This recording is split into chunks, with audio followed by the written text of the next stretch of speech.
우리가 지난주 말씀을 통해서 마가복음, 누가복음 6장에 있는 말씀은 예수님의 평지설교라 그랬습니다.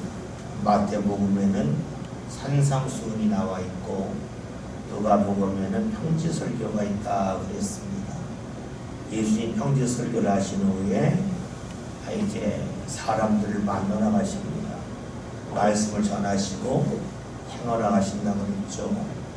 앞으로 우리가 누가복음 8장에서도 예수님이 비유의 말씀을 많이 하신 후에 배를 타고 건너가서 이제 거라사에 있는 귀신들을 인자 고치시고 또 야이로의 딸과 12년 혈중 안에 열을 고치시는 말씀이 다 있습니다. 즉 예수님께서는 말씀만 전하신 게 아니라 말씀을 전하신 후에 몸을 움직여서 행하셨다 하는 말씀을 보면서 신앙은 말씀을 듣는 데서 멈추는 것이 아니고 말씀을 들었다 하면 몸을 움직이는 거다, 헌신하는 거다 하는 것에 관한 말씀을 보았었습니다. 또 백부장이 자신의 사랑하는 종이 병들었을 때에 친구를 보내서 예수님에게 도와달라고 하죠. 원래 믿음 있던 사람은 아니지만 예수에 관한 소문을 듣고 구합니다. 다시 말하면 예수님을 찾을 때에 믿음이 있어서 찾은 것이 아니라 자신의 종을 사랑하라 보았더니 그 마음을 갖고 믿음을 가졌다라는 겁니다. 다시 말하면 믿음이 있어서 주님을 구한 것이 아니라 믿음이 없었지만 자신의 사랑하는 대상 때문에 믿음을 갖게 되었다는 말씀을 보았습니다. 그러면서 우리가 살아감에 있어서 때로는 내가 믿음이 없지만 내가 사랑하는 사람 때문에, 자녀 때문에 내가 하나님 앞에 나와 믿음으로 구할 수 있다고 그랬죠. 왜냐하면 내가 자녀를 위하여 밥을 내줄 수가 있고 용돈을 줄 수 있지만 그의 마음을 움직일 순간 아니잖아요. 내가 못함을 알기 때문에 내가 사랑하는 마음을 갖고 믿음을 가질 수 있다 하는 말씀을 보았습니다. 보통 때 믿지 않아도 사랑하는 사람 때문에 내가 믿을 수 있습니다. 그걸 보았었고요. 그 다음에 백부장의 친구들이 예수님에게 이 사람에게 주님이 역사하시는 합당합니다. 왜 그렇게 말했냐면 이 백부장이 자신의 민족을 사랑하고 자기 동네 배당을 지어주었다는 거죠. 과거에 받았던 사랑의 은혜를 기억하고 말을 합니다. 다시 말하면 과거는 과거고 지금은 지금이라 딱 나누지 않고 과거에 받은 사랑을 기억하면서 예수님에게 구합니다. 우리의 신앙은 내가 지금 은혜 받음을 느낄 수도 있지만 내가 지금 삶 가운데 이 말을 잘 모를 수도 있어요. 그러나 과거에 받았던 분명한 은혜를 우리가 기억하면서 주님 앞에 계속해서 살 수도 있다 하는 말씀까지 보았었죠. 오늘 6절에는 말씀을 보면 이제 예수님께서 유대인들의 간청을 들으시고 그의 집에 가십니다. 오늘 6절에는 말씀을 보면 예수께서 함께 가실세, 함께 갔다고 하는 것은 예수님에게 간청했던 이들이 간청만 하고 주님 저 집에요 라고 알려준 게 아니라 같이 갔다는 겁니다.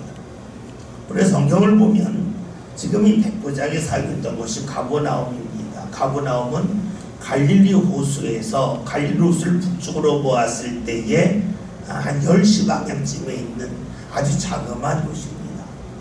이 갈릴리 호수는 우리가 생각하는 호수와는 달라요. 무엇을 말하냐면 갈릴리 호수 주위에는 사방이 산으로 둘러싸여 있습니다. 그러니까 사방으로 둘러싸이기 때문에 거기는 마을은 매우 작아요.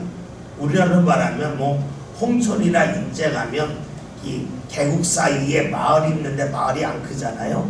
그것처럼 갈릴리 주위에 있는 그 마을들은 다 작습니다. 그러니까 이 가버나움이라는 도시를 실제 가보면 상당히 작아요. 몇 명 살 수 없는 그런 지역입니다. 그러니까 손을 저기에 알려줘도 충분히 찾아갈 수 있는 곳이 바로 가버나움입니다. 그런데 말씀을 보면 간구한 이들이 예수님과 함께 갑니다. 왜 성경에서 이걸 기록했을까요? 우리가 이렇게 볼 수는 있겠죠. 주님 앞에 간구하고 끝이 아니라 간구하고 주와 같이 움직였다고 하는 것을 우리에게 분명히 알려주기 위함이라고 볼 수 있습니다. 다시 말하면 기도하고 끝이 아니라 기도하고 주님과 함께 움직이는 것이 바로 주께서 원하시는 것임을 성경이 우리에게 증언해 준다고 볼 수가 있습니다. 여러분 그렇죠? 내가 기도했으니까 하나님이 알아서 해주실 거다라고 여길 수 있지만 오늘 말씀처럼 기도한 후에 주님과 함께 움직일 수 있습니다. 주께서 원하시는 신앙은 기도했기 때문에 끝이 아니라 기도한 후에 우리의 몸이 움직이기를 원하신다고 하는 것을 알 수 있습니다. 그렇죠? 우리의 입술의 간구와 더불어 몸의 움직임이 필요합니다. 이것이 사실 쉽지만은 않습니다.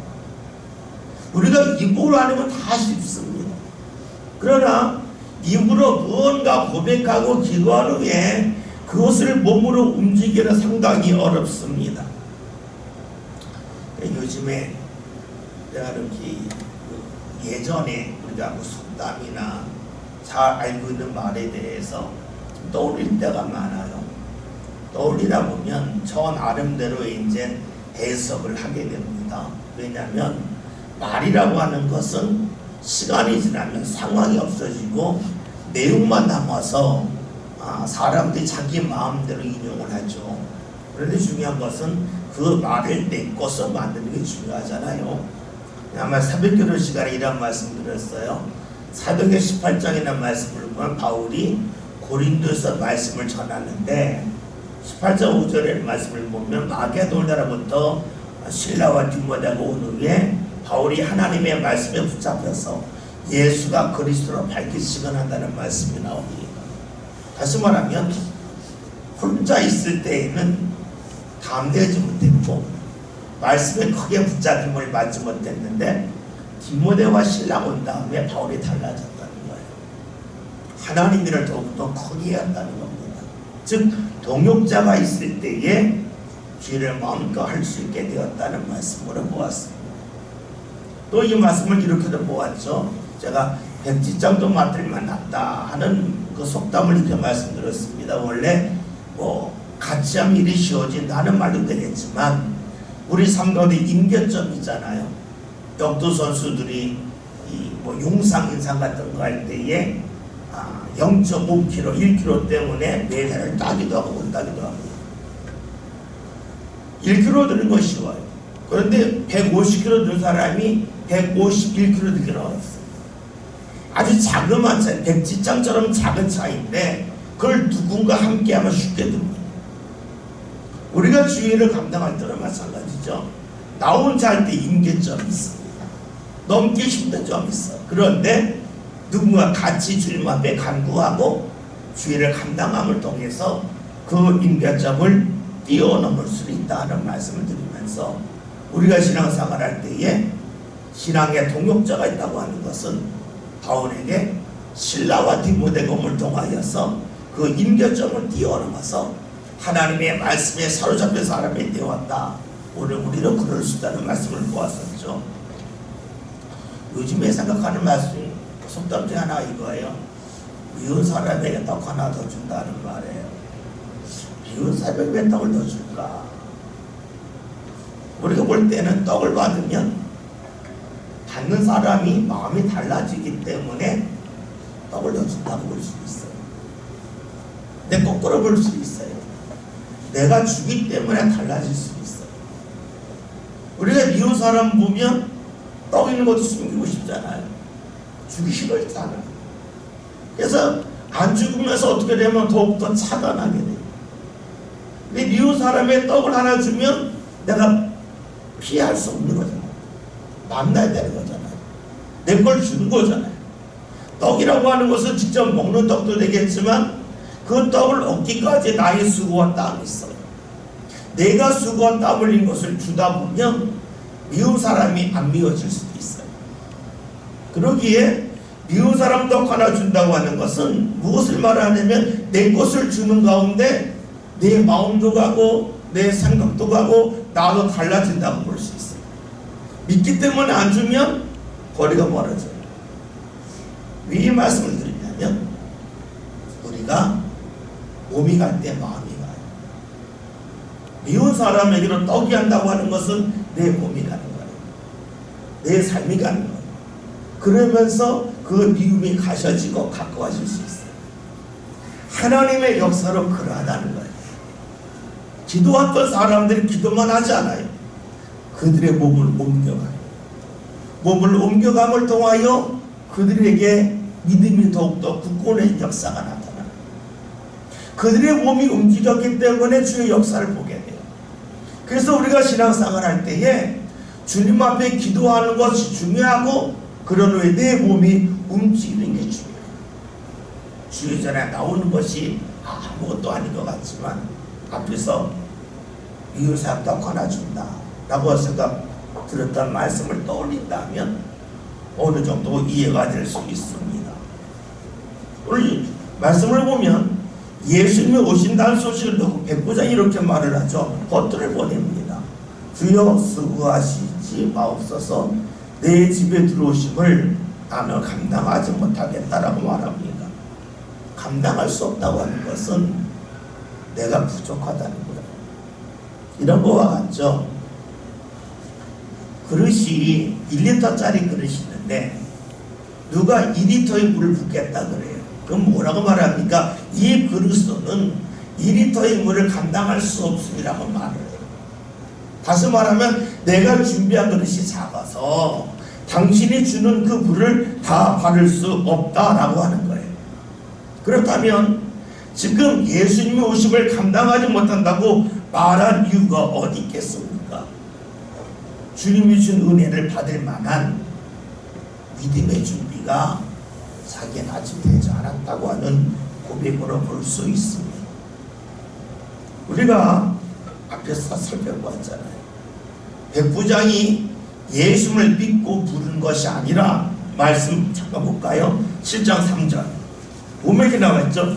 예수의 소문을 듣고 유대인의 장로 몇 사람을 예수께 보냈다는 거예요. 그러니까 백부장이 어떠한 예수님의 믿음을 갖고 보낸 것이 아니라 예수님의 소문을 들었고 자신의 종이 사랑하는 종이 아프니까 이 상황 속에서 어쩔 수 없이 주를 믿습니다. 그러니까 본인이 알아요. 나는 지금 믿음으로 준비하지 못했다는 걸 알아요. 그래서 하는 고백이 뭡니까? 나는 감당할 수 없다라고 말을 합니다. 백부장의 특징은 자기가 준비하지 못했다는 것을 아는 데 있습니다. 몸만을 말하는 게 아닙니다. 주께서 허락하신 은혜를 받을 만한 준비가 아직 되지 않았다라고 말을 합니다. 지금 백부장은 주님 앞에 구원과 간구했잖아요. 직접 구한 건 아니지만 구했기 때문에 유대의 장로들이 가서 말을 한 겁니다. 그런데 그의 특징은 예수님의 응답에 대해서는 관여하지 아니합니다. 내가 구했기 때문에 주셔야 된다고 말하지 않습니다. 우리가 좀 냉정하게 보면 내가 하나님 앞에 기도했다고 해서 하나님이 꼭 들으셔야 될 이유는 없습니다. 내가 하나님 앞에 무언가 맡겨놓은 것이 있다면 내가 구할 때에 주께서 주셔야 됩니다. 이것이 맞아요. 그러나 내가 주께 드린 것이 없어요. 그러기에 하나님이 내 기도에 들으실 의무가 없습니다. 그리고 원하는 대로 주께서 들을 의무도 없어요. 그러나 기도하는 사람이 있어요. 하나님이 나를 사랑한다는 거예요. 그리고 나를 좋은 길로 인도하신다는 거예요. 그 좋다고 하는 것은 내가 지금 볼 때 좋은 것이 아니라 주께서 내 삶 가운데 유익된 곳으로 보내신다는 거예요. 우리가 신앙생활 할 때에 사실 기초가 굉장히 중요합니다. 우리가 학교 다닐 때에 기초가 중요하다, 기초가 중요하다 그러잖아요. 그런데 사실 이 기초가 중요하다는 말을 하지만 잘 몰라요. 저는 이 기초가 중요하다는 말을 지금 한 4, 5년 전부터 조금씩 알게 된 것 같아요. 뭐 수학을 하든 학교에서 무엇을 하든 왜 할까? 왜 할까를 아는 게 기초잖아요. 신앙도 마찬가지예요. 우리가 주님 앞에 죄인입니다. 이것이 우리 신앙의 출발이에요. 죄인이기 때문에 구원자가 필요해요. 죄인이 아니면 구원자가 필요하지 않아요. 죄인이라고 하는 것은 무엇을 말하냐면 제대로 알지 못하고 행하지 못한다는 거예요. 이것을 적용하면 죄인인 나는 나에게 무엇이 좋은지조차 모르는 거예요. 내가 좋다고 여기는 것이 지내놓고 나면 안 좋다는 거예요. 이것을 인정하는 것이 내가 죄인이라는 거예요.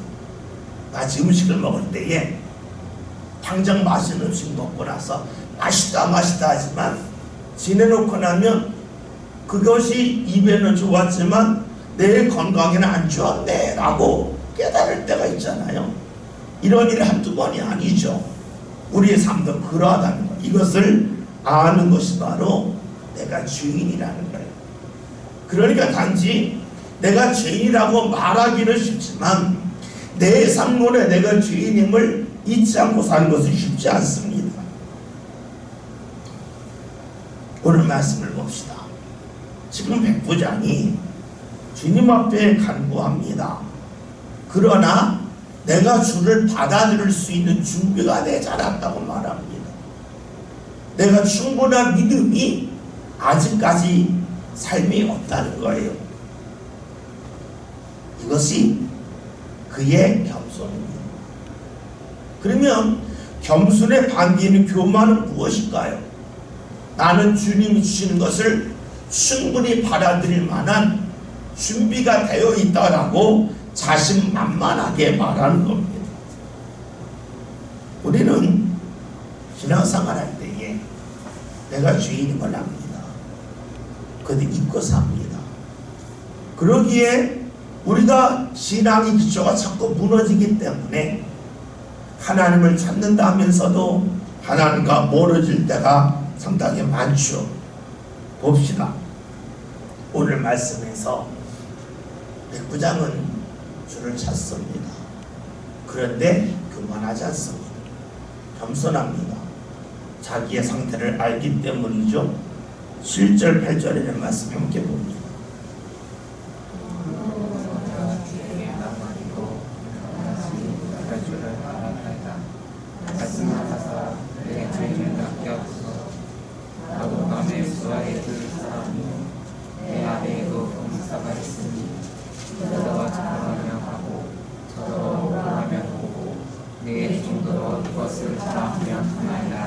아멘. 백부장은 예수님이 오시는 것도 자기가 감당할 수 없지만 자기가 예수님에게 나가는 것도 감당할 수 없다고 말합니다. 예수님이 오시든 자신이 가든 주를 만날 만한 믿음을 자신이 준비하지 못했다고 말을 합니다. 그러기에 그가 주님에게 무언가 청한 것은 지금 우리가 이해하기가 어려워요. 오시는 것도 감당할 수 없고 내가 가는 것도 감당할 수 없다면 그 도대체 무엇을 구하는가 라고 볼 수 있어요. 그것은 무엇을 말할까요? 나는 부족하지만 주님을 만나는 것은 전적인 은혜임을 그가 고백한다고 볼 수 있어요. 우리가 주를 만나는 것은 철저하게 은혜입니다. 왜냐하면 하나님이 나를 만날 의무는 없는 거예요. 왜냐하면 나와 하나님이 격이 비슷해야 하나님이 나를 만날 때에 어떤 의무감이라도 있을 수 있겠지만 격이 다르잖아요. 우리가 주를 만나는 그 자체가 주의 은혜라는 거예요. 이것을 백부장은 있지 않아요. 우리 신앙의 본질이 어디 있습니까? 내가 주를 만나는 것 설저하게 은혜임을 잊지 않은 거라고 볼 수 있습니다. 우리가 기독교인이라고 그러죠. 기독교인은 예수님을 그리스도로 믿는 이들이에요. 그러니까 기독이라고 하는 말이 그리스도를 음을 따와가지고 한자로 표현할 때 기독이 된 거니까, 기독교인이라고 하는 것은 예수를 그리스도로 믿는 사람들을 말합니다. 그리스도라고 하는 것은 다른 말로 하면 구원자예요. 내가 기독교인이라고 하는 것은 내가 예수님을 구원자라고 믿는 거예요. 그렇다면 내가 예수님을 구원자로 믿지 않는다면 나는 기독교인이 아니라고 볼 수도 있어요. 그런데 우리가 여기서 하나 살필 것이 있죠. 믿는다고 할 때에는 믿기까지의 과정이 있다는 거예요. 어느 날 갑자기 예수님을 믿고 교회에 나오는 것이 아니라는 거죠. 교회에 나오면서 예수가 그리스도를 믿게 됩니다. 이 과정이 있습니다. 기독교인은 예수를 그리스도 구원자라고 믿는 이들인데 이 믿기까지는 긴 과정이 있습니다. 그러면 어떤 과정이 있습니까? 그것은요, 믿고자 하는 과정이 있는 겁니다. 믿는다고 할 때는 믿고자 하기 때문에 믿어집니다. 나는 안 믿겠다 하는데 믿어지지 않습니다. 그래서 우리가 신앙생활 할 때에 나는 안 믿습니다는 맞아요. 그러나 믿고자 합니다는 맞아요. 나는 못 믿겠습니다, 믿고자 하지도 않습니다 하면은 엄밀하게 말하면 내가 왜 이 자리에 있나? 나만의 질문을 하게 됩니다. 우리가 마가복음 9장 23절 24절의 말씀을 보면, 아니 귀신 들려서 막 쓰러지고 그랬던 아이의 부모가 예수님과 대화하는 장면이죠. 예수님은 고칠 수 있습니까? 뭐 이렇게 물으니까 예수님 유명한 말씀하시잖아요. 할 수 있거든요. 무슨 말이냐? 할 수 있거니 무슨 말이냐? 믿는 자에게는 능치 못할 일이 없다. 그 아버지가 이렇게 말해요. 주여, 내가 믿고자 하나이다. 그런데 믿음 없음을 도와주세요. 아주 유명한 고백이에요. 주를 믿으면 좋겠지만 못 믿겠다는 거예요. 그러나 내 마음에는 나는 믿고자 하는 마음이 있다는 거예요. 우리가 함께 예배할 때도 마찬가지죠. 예배할 때 믿고 예배하는 사람이 있고, 믿지 않지만 믿고자 하여 예배하는 사람이 있어요. 기도도 마찬가지예요. 믿기 때문에 기도할 수 있지만 믿고자 하는 마음을 갖고 기도할 수도 있어요. 그런데 믿고자 하는 마음조차 없다면 그때에는 거리가 상당히 멀다. 주님과 거리가 멀다고 볼 수 있어요. 악기든 운동이든 우리가 무언가 익숙해지기까지는 과정이 필요해요. 근데 익숙해질 때에 혼자 노력할 때 있지만 옆에 누가 도와주죠. 지도자가 있죠. 지도자의 말을 따르는 가운데 이제 익숙해집니다. 다룰 줄 압니다. 신앙도 마찬가지죠. 우리가 신앙생활 할 때에 왜 목사가 필요하고 누군가 인도하는 사람이 필요한가? 그것은 믿고자 하지만 안 믿어져요. 그 과정을 밟아가는 거예요. 그런데 우리 그런 말 하죠. 힘든데요. 당연히 힘들죠. 왜냐하면 운동을 잘하고자 하지만 잘하는 건 아니잖아요. 악기를 잘 연주하고자 하지만 잘 연주하는 건 아니잖아요. 잘하고자 한다면 과정을 밟으면서 따라와야 잘할 수 있는 자리에 가는 거지. 잘하고자 한다고 하면서도 과정을 밟지 않으면서 잘할 수는 없잖아요. 믿는 것도 마찬가지죠. 내가 지금 믿을 수도 있고 안 믿을 수도 있어요. 중요한 것은 믿고자 하는 마음이 있어야 믿어진다는 거예요. 다시 봅시다. 오늘 말씀에서 백부장이 주님 고심을 감당할 수도 없고 제가 가서 주님을 만날 만한 그 모습도 아닙니다. 그러나 나는 믿고자 하는 마음이 있다고 하는 그것이 그에게 남아 있습니다. 우리가 신앙생활 때 기도하자는 말을 상당히 많이 합니다. 왜 기도하자고 할까? 물론 내게 있는 어려움이 있어서 내가 해결할 수 없는 일이 있어서 주께서 그것을 도와주시기를 원하기 때문에 기도합니다. 그런데 우리 삶을 이렇게 볼 수도 있습니다. 내가 기도하지 않으면 내가 지녔던 믿음도 어느새 하나하나 빠져나가는 것을 알게 됩니다. 다시 말하면 믿음의 유지를 위해서도 우리가 기도함이 필요한 것을 압니다. 왜냐하면 우리의 삶은 내가 원하지 않아도 수많은 의심이 나의 삶 가운데 들어오기 때문에 그래요. 그래서 우리가 나도 모르게 의심이 들어오는데 그 의심을 막는 가장 좋은 방법은 의심과 싸우는 게 아니라 믿음의 길로 나아가는 것임을 우리가 잘 알기 때문입니다. 내가 믿지만 주님을 찾지 않는다면 내 입과 내 삶이 다른 거예요.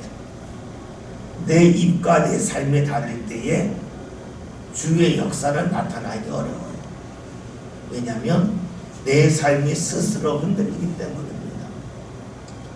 지난주 잠깐 배멀미에 관한 설교를 잠깐 했었죠. 설교 시작하면서 우리들의 불수에 나오는 이야기하면서 배멀미에 관한 말씀을 드린 적이 있어요. 우리가 사람이 배멀미 왜 할까요? 이렇답니다. 우리 귀 안에 있는 사람이 그 중심을 잡는 것 같잖아요.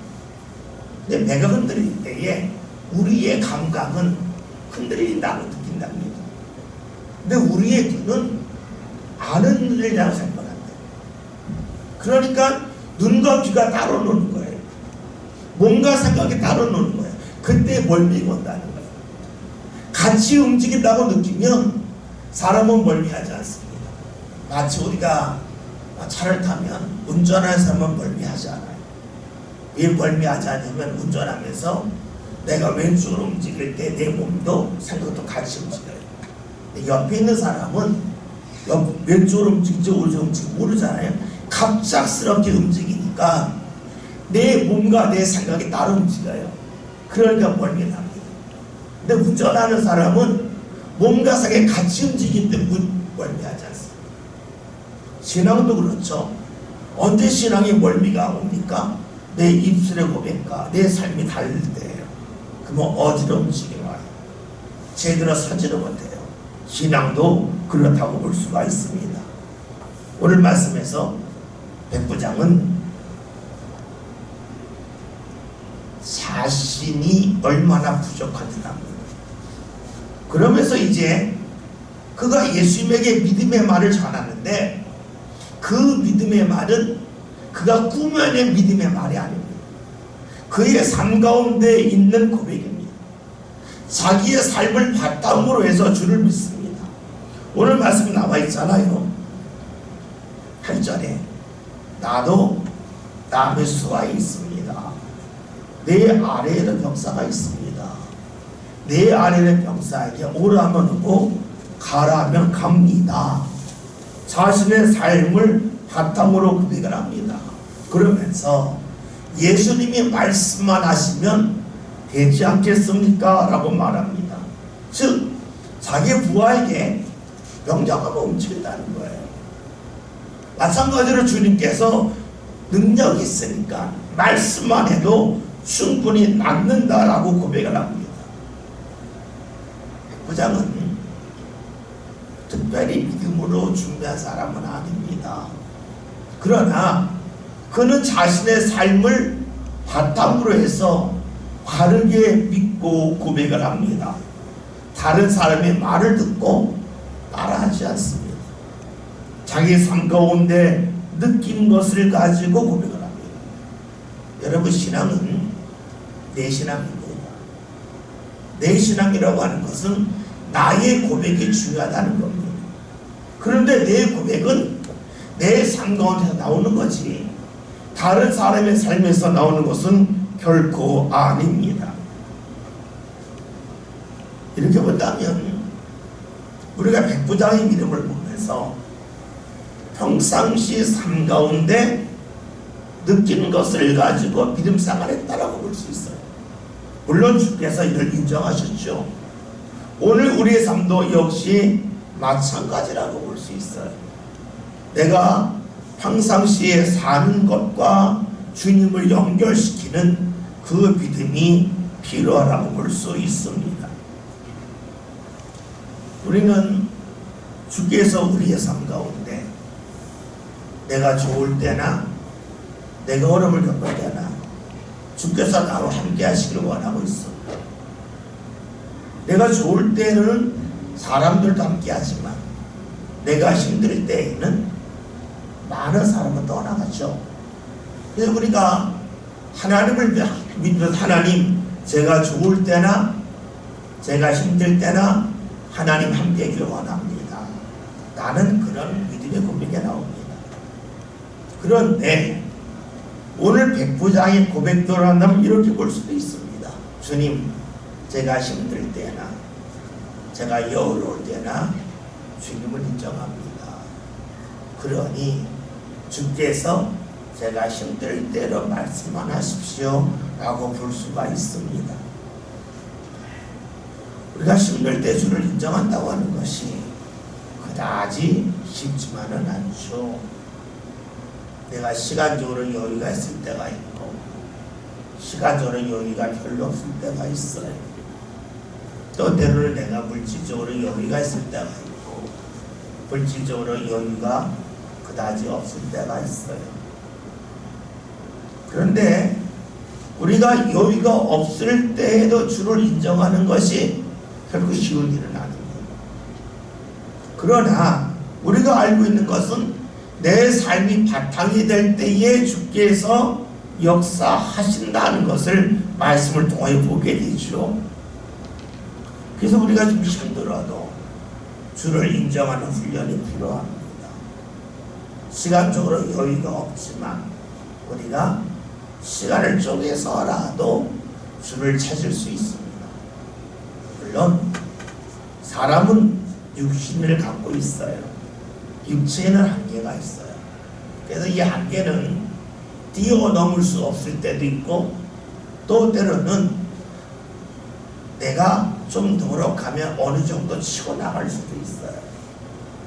문제는 내가 스스로 주저앉느냐 힘들어 움직이느냐 하는 겁니다. 내가 힘들어도 주를 찾는다고 하는 것은 이렇게 볼 수도 있어요. 내가 힘들 때에도 주의 은혜를 붙잡을 수 있다고 볼 수 있어요. 그러니까 내가 찾았다고 하는 것은 다른 말로 하면 내가 힘들어도 주께서 허락할 은혜를 붙잡을 수 있겠는가 하는 겁니다. 우리는 힘들 때 주께서 내게 은혜 주시기를 원해요. 그런데 주께서 부르실 거예요. 그런데 너 힘들 때를 붙잡을 수 있겠니? 네가 바쁠 때를 붙잡을 수 있겠니? 라고 물을 때에 우리는 주시면 다 붙잡을 수 있어요 라고 고백할런지 모르겠지만 실제로는 힘들 때 주께서 은혜 주실 때에 과연 붙잡을 수 있겠는가 하는 질문을 자연스럽게 합니다. 오늘 말씀에서 백부장은 주를 찾습니다. 주를 찾는데 자신의 삶이 바탕이 돼서 주를 찾습니다. 오늘 우리가 주를 찾을 때에도 주님을 인정할 때에도 그런 모습이 절실하게 필요하다고 하는 것을 찾아볼 수가 있겠죠. 9절에는 말씀 함께 봅니다.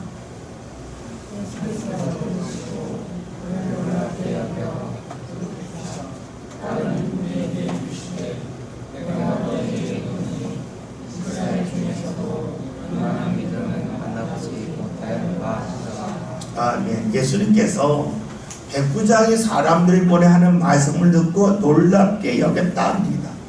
놀랍게 여겼다고 하는 건 다른 말로 하면 예수님이 생각했던 것을 뛰어넘었다고 볼 수도 있어요. 그리고 오늘 말씀을 보면 예수님이 돌이키셨다라며 돌이키셨다고 하는 것은 예수님이 길을 가다가 돌이켰다는 말도 되겠고, 예수님의 눈길이 백부장의 집을 향해 가다가 주위 있는 사람을 향해 눈을 돌려서 보았다라고 볼 수도 있습니다. 그러면 왜 주께서 놀라셨을까? 앞에서 드린 말씀대로 한다면 이 백부장의 믿음의 기초가 분명히 있기 때문이죠. 믿음의 기초가 흔들리지 않았기 때문입니다. 많은 사람들은 내가 이만한 일을 했으니까 주께서 주셔야 됩니다 라고 말했지만, 백부장은 그러지 않고 주의 은혜를 받을 자격이 없는 나에게 주님이 오고 계시다고 하는 것을 끊임없이 강조하는 믿음의 기초가 분명한 사람이었습니다. 그러기에 예수님께서 돌이킵니다. 돌이켰다고 하는 것은 발걸음을 돌이켰다, 눈을 돌이켰다 하는 겁니다. 왜 돌이키셨습니까? 그거를 포기했기 때문이 아니라 그가 이미 충분하다는 겁니다. 은혜 받기에 충분하다. 그래서 예수님이 돌이킵니다. 이와 같죠. 우리가 간혹 이제 어디 여행지 같은 데 가면 망원경 같은 거가 있잖아요. 망원경으로 전망으로 이렇게 멀리 떨어져를 봅니다. 그런데 여러분, 전망대가 있는데 이 무언가 볼 때에 가까운 전망대도 있고 멀리 떨어진 전망대도 있어요. 그런데 날이 밝으면 멀리 떨어진 전망대에서도 망원경을 걸고 충분히 봅니다. 그래, 날이 흐리면 어떻게 될까요? 멀리 떨어진 전망대에서는 볼 수 없고 가까이 떨어진 전망대에서는 볼 수가 있어요. 시야가 얼마나 확보가 되느냐에 따라서 똑같이 볼 수 있는 그러한 모습이지만 전망대 거리에 따라서 볼 수도 있고 보지 못할 수도 있습니다. 다시 볼까요? 시야가 깨끗하면 멀리서도 봐요. 시야가 깨끗하지 않으면 가까이 가야만 합니다. 오늘 백부장은 어떤 사람입니까? 믿음을 늦게 가졌지만, 어쩔 수 없이 믿음을 가졌지만 믿음의 시야가 깨끗한 사람입니다. 주의 은혜의 빛이 멀리서도 충분히 그의 삶 안에 비칠 수가 있습니다. 그러니까 예수님이 돌이키신 것 이미 됐다는 겁니다. 반면에 믿음의 시야가 확보되지 않으면 어떻게 될까요? 은혜의 빛이 그에게 임하기 어려우니까 가까이 갈 수밖에 없는 거예요. 이렇게 본다면 우리는 여기서 볼 수 있는 것이 있습니다. 믿음의 시간, 즉 양적인 것도 중요하지만 질적인 것이 얼마나 중요한지를 보게 됩니다. 이 백부장은 믿은 지 오래된 사람이 아니에요. 소문을 듣고 자신의 사랑하는 종이 아프니까 어쩔 수 없이 믿었어요. 믿음의 시간이 짧아요. 양이 많지 않아요. 그런데 그는 질이 좋아요. 믿음의 시야가 확보되어 있어요. 그러니까 은혜를 충분히 받아들일 만한 사람이 돼요. 그래서 예수님이 끝까지 가지 않아요. 끝까지 가지 않아도 된다 하는 겁니다. 예수가 가다 멈출 때에 사람들이 이렇게 생각했을 거예요. 가다가 왜 멈추시지? 가기로 하셨으면 가야지. 왜 돌이키실까? 잘 이해하지 못했어요. 예수님 말씀을 하세요. 9절 하반전에 따르는 우리에게 이르시되 내가 너희에게 이르노니 이스라엘 중에서도 이만한 믿음은 만나보지 못했다라고 말씀하세요. 다시 말하면 이 사람의 믿음의 질이 깨끗하다는 거예요. 그러니까 내가 굳이 가서 은혜의 빛을 가까이서 비추지 않아도 이 사람은 충분하다라고 말씀하고 계십니다. 그러면서 이만한 믿음을 만나보지 못했다라고 말씀하십니다. 백부장은 삶이 바탕이 되는 믿음이었어요. 그런데 주께서 그의 믿음을 인정하시고 그와 함께 하셨습니다. 오늘 우리도 마찬가지겠죠.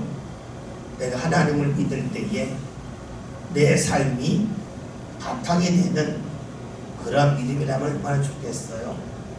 우리가 하나님 아버지라고 고백하잖아요.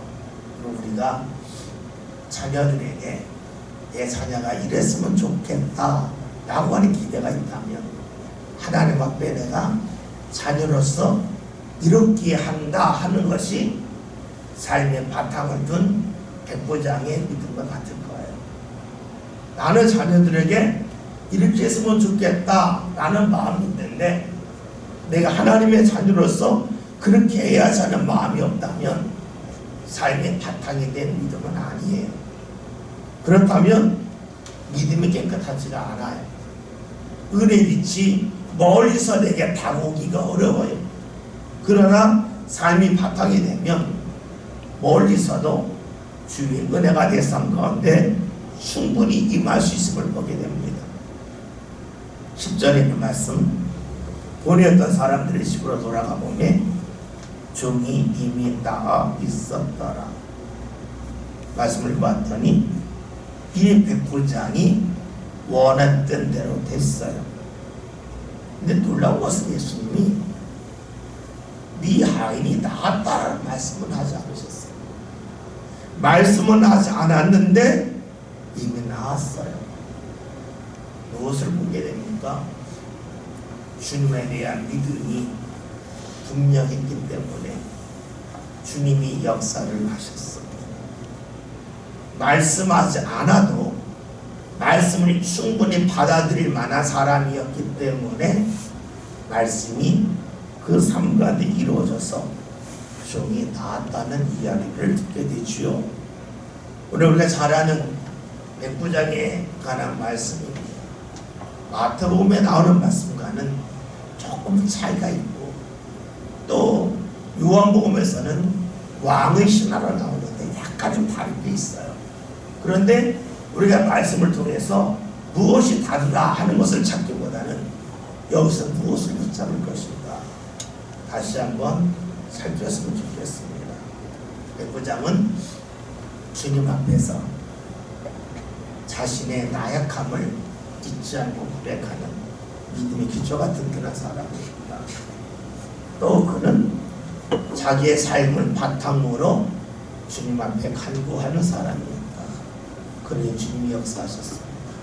오늘 저와 여러분도 살아가고 있어서 내가 기대하는 그런 주의 은혜가 있습니까? 여러분, 내 삶을 바탕으로 주를 찾고 주를 의지하는 가운데 주의 인도받을 수 있는 저와 여러분 다 될 수 있길 바랍니다. 같이 함께 동성으로